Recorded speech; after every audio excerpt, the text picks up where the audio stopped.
Welcome back. All right, we have a full day of National Hockey League games on Saturday. I'm sorry, Bears. Does that touch you? Sorry, Kitty. So, 12 games running most of the day, starting at 2 o'clock Eastern, which is 11 a.m. Pacific, so an hour later than normally the matinee game would start. And it's the Rangers in against the Dallas Stars. It's the first of two meetings. The other game will be in New York on January 12th. So for the Rangers, a bit of a slump that they're in, 3-3-2 record, 2.75 goals per game, 3.13 goals against per game. With each team on the board, I'm looking at a new player added to the roster in the offseason and how they're doing. Trocheck, so far, 2 goals, 4 assists, 6 points. Points total's about where they want to be, just the wins aren't where they want to be. On the Dallas side, 5-2-1 record, 3.13 goals per game, 1.88 goals against per game. That's excellent. Thank you, Jake Ottinger. And Lundqvist has fit in pretty well. The 4 assists so far, and honestly, he's been worth the first rounder they gave up to this point, because if they keep winning at this rate, it's going to be a late first. 4 o'clock Eastern, 1 o'clock Pacific start time between the Ottawa Senators and the Florida Panthers. Two teams sitting one game above NHL 500. True 500 for Ottawa, and Florida has the one extra point to keep them a game above NHL 500. This is the first of 3 meetings. They'll meet again March 27th and April 6th. And for Ottawa, they're at 4-3. They're going to be looking to put Florida behind them. They can if they win this one in regulation. So 3.86 goals scored per game, 3.14 goals against per game. Ridiculous amount of goals being scored. Giroux's been helping with that. 2 goals, 3 assists thus far for 5 points in 7 games. He, of course, played in Florida last year.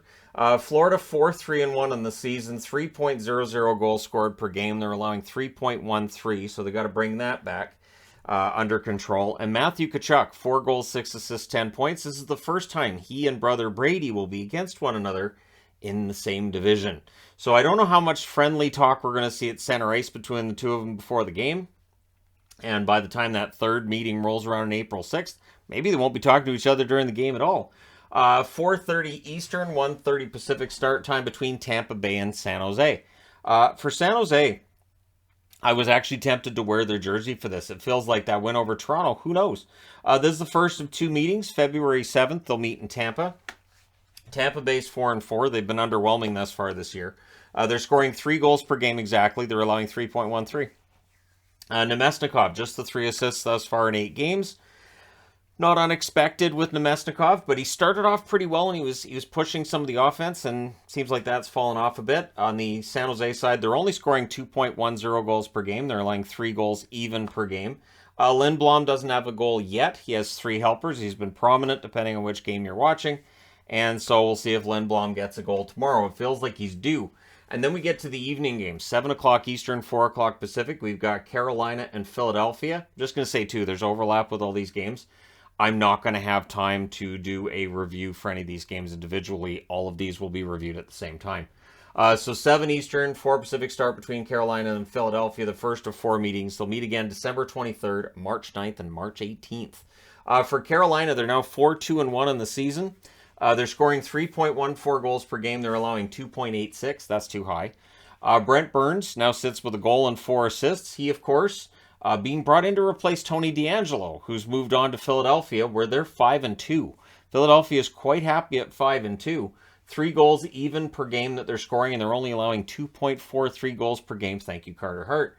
DeAngelo's fit in very well. 2 goals, 4 assists, 6 points. Again, if DeAngelo's behavior's fine on and off the ice, he can be an asset to the team, and he has been to Philadelphia thus far. Also at 7 Eastern, 4 Pacific, where we have 5 games starting at the same time, which isn't too bad for a Saturday. Chicago in against Buffalo. This is the first of 2 meetings. They'll meet in Chicago on January 17th. The Chicago Blackhawks, a surprising 4-3. Buffalo, a surprising 4-3, although they were 4-1 not too long ago. Both of them are scoring 3.57 goals per game. Chicago is allowing 3.29, whereas Buffalo is allowing 2.71. Domi has been a revelation thus far for Chicago. 4 goals, 3 assists, 7 points. That's how you play if you want to stay in the league. For Comrie, 2-3 is his record now in Buffalo, and 909 save percentage. After a really good start, it's kind of fallen off for him. Anderson's been the better of the 2 goaltenders to this point. 7 Eastern, 4 Pacific start between Minnesota and Detroit. This is the first of 2 meetings. They'll meet again on December 14th in Minnesota. For the Wild, they're 3-3-1 on the season. It feels like they're getting it back together. They're scoring 3.71 goals per game. They're allowing 4.29 because they allowed so many goals early. They allowed 20 goals in their first 3 games. Takes a while to get your goals against down after that.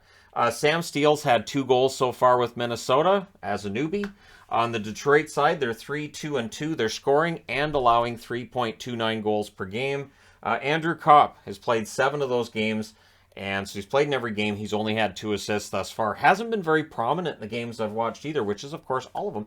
But he hasn't been Andrew Kopp yet. I'm still waiting for him to play like he did for the Rangers and for the Jets as well. There is always going to be that risk with a contract that a player may not play as well for your team as he did with the previous. 7 Eastern, 4 Pacific start between the Montreal Canadiens and the St. Louis Blues. This is the first of 2 meetings. They'll meet on January 7th. Both teams are 500.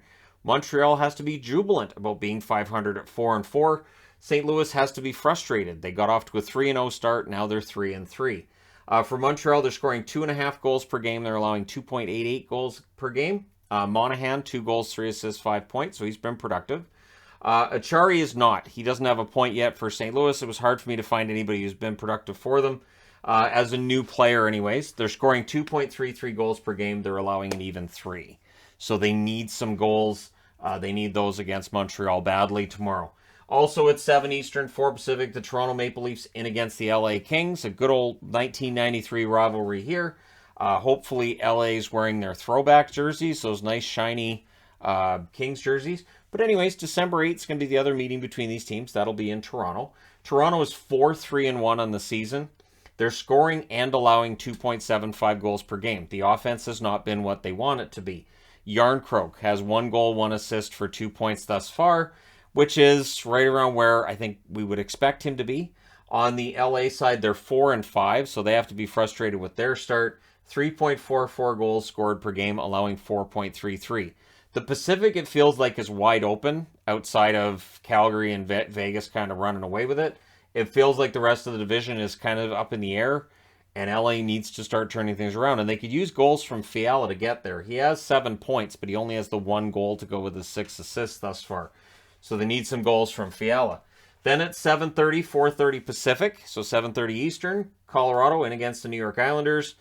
This is the first of 2 meetings. They'll meet in Colorado on December 19th. For the Avs, they're 4-3-1. They're scoring an even 3 goals per game. They're allowing 2.75. They've been without Nichushkin for tonight's game. They've been without Landeskog, and it's going to be 12 weeks with Landeskog. And I'm wondering if they're really missing Landy right now. Georgiev has been remarkable as a new player for them. 4-0-1 record with a .921 save percentage, meaning Francouz is 0-3, Georgiev's 4-0-1. Those numbers tell you Georgiev's going to be getting the lion's share of starts. Islanders have evened the record at 4-4. They're scoring 3.5 goals per game. They're allowing 2.5 goals per game. That's a winning record right there, even though they're not above 500. The only newbie I could find on their roster is Soshnikov. He's only played 2 games. He doesn't have a point.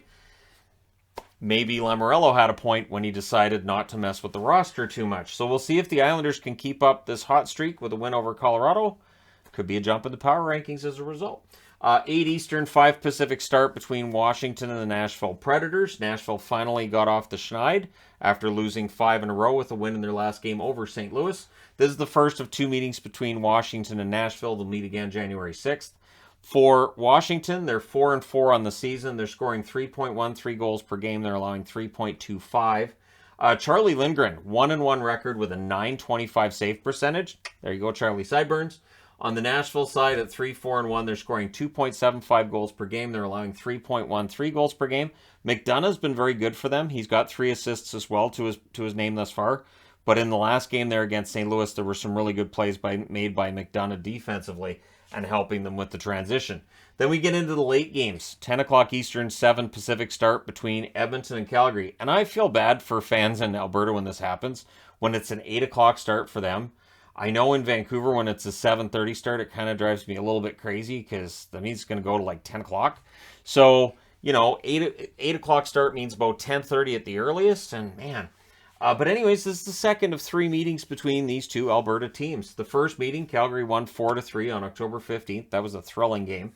The third meeting is December 27th.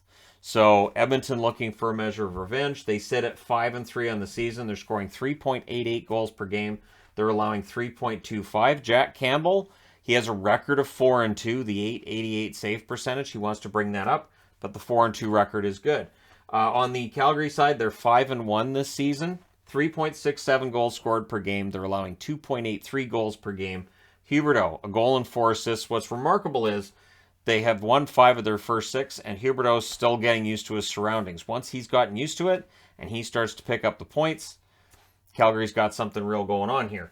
Also at 10 Eastern, 7 Pacific, Pittsburgh trying to reverse a scary trend here, where they came out to Western Canada, and it all fell apart. So they're in against Seattle tomorrow. This is the first of 2 meetings. Seattle will see them in about a week and a half's time. November 5th. Pittsburgh's now 4-3-1. They're scoring 4.29 goals per game. They're allowing 3 goals per game. Petrie, a goal and 3 assists for Petrie thus far since being acquired from Montreal. On the Seattle side, they're 3-4-2, so this is their 10th game already tomorrow. They're scoring 3.33 goals per game. They're allowing 3.67 goals per game. Both of these teams, oddly enough, are coming off of losses against Vancouver, and they're the only 2 teams Vancouver's beat. So it's this odd matchup, right? Burakovsky has been remarkable. 3 goals, 5 assists, 8 points for Burakovsky thus far. So there you go. 12 games. Let me know your winners in the comment section below as always. Don't forget to hit like and subscribe. If you're browsing your way through, you just happened upon this video. Thank you guys so much for watching, for all your support. I will talk to you again soon.